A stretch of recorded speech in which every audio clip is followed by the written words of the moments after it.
এক গ্রামে দুই ভাই আছে। তাদের দুজনের দুটি কুকুর ছিল। বড় ভাই শহরে একটি ব্যাংকে চাকরি করেন।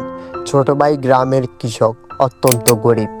বড় ভাই থাকে শহরে বিলাসবহুল বাড়িতে, আর ছোট ভাই থাকে গ্রামের একটি ছোট্ট কুঁড়ে ঘরে। বড় ভাই আর ছোট ভাইয়ের মাঝে অনেক মিল।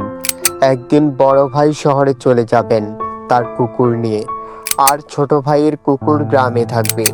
বড় ভাই শহরে চলে গেলেন তার কুকুর নিয়ে। তারপর বড় ভাইয়ের কুকুর ধীরে ধীরে স্মার্ট হয়ে যায়। শহরের কুকুর গ্রামে এসে গ্রামের কুকুরকে না দেখতে পারে না, অহংকার করে।